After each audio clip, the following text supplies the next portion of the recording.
Hello, Dean. I have a 1967 Chris Craft Super Sport out here, and what we wanted to do is show you the places that water would potentially be entering the boat that would be kind of sort of normal and are adjustable, as opposed to uncontrolled leakage into the boat, which would be like, say, through wormholes, for example.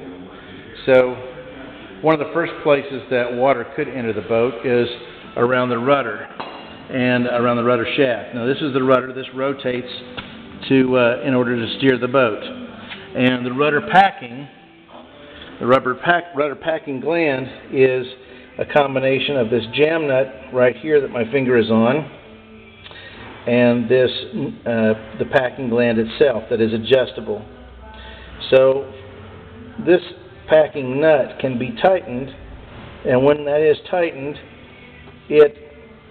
there is a cloth, essentially a cloth packing, a rope packing that gets compressed in the packing gland, and as it gets compressed up against the shaft of the rudder and stops any leakage. This can be adjusted by putting one person on the steering wheel, tightening this gland until you start to feel just a little bit of resistance in the steering, and this can be done in the water, and this gland we can completely shut off water flow in this packing gland. The next place you might see water entering is around the propeller shaft. Now, this packing gland is a little bit different. Of course, we're on the back of the engine, so this packing gland is a little bit different than what's in La Dolce Vita. As a matter of fact, the packing gland in La Dolce Vita that is on the propeller looks pretty much just like the one that's on the rudder, and it adjusts in the same fashion. But these need to have, as shows on our website in the photographs and commentary, these need to have a little bit of drippage to lubricate the packing and to lubricate the shaft. All right. The last place that water enters the boat, but it should not actually enter the hull of the boat. But water enters the boat to cool the engine, and there's a fitting down here at the bottom of the boat, and you'll see one on La Dolce Vita too, that has a strainer in the front of it that we're aimed towards the front of the boat, and here's the strainer that keeps large material from going into the pump and keeping the pump from rotating. And there should only be water going through that fitting and into the engine. There shouldn't be any water leaking into the hull or out of the hull. Now, Roman remembered having raised La Dolce Vita and water coming out of this fitting. Water coming out of the fitting, out of the strainer, would be normal. Water coming from around the fitting would be abnormal. And so if we're getting water around the fitting, we should confirm that.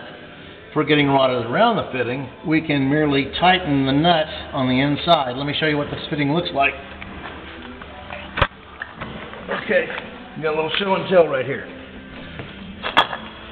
So here's a strainer fitting right here, and it has a threaded pipe, basically, that goes up to the hull, and there's a piece of hose that will be, you'll see a piece of hose on this end. Yours will be larger than the one I'm showing you right here. This is for a very small engine. And also on the inside there will be a nut on that pipe. And the bottom of this looks just a little bit different. This one doesn't have the strainer on it, but it's essentially the same thing. And this nut can be tightened in order to, through the hull, in order to seal off any leaks if there is leakage around it. So what we need to do is raise the boat out of the water and note whether there's water coming out of the hole or around the hole. And then we would add some more water and make sure that no water's coming around the fitting, that the only place water's coming in is, that there is no water coming in or going out of the boat around this fitting. And again, we would have a little bit of water draining out of the fitting under the boat initially when we raise the boat out of the water. But we shouldn't be able to put any more water in the boat and have that stuff and have water come out around this fitting.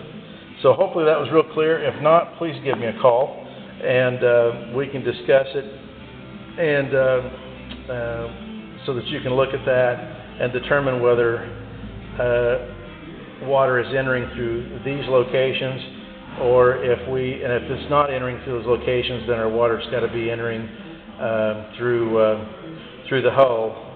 So that would indicate that we maybe have some wormholes water's entering through. Okay, thanks a lot.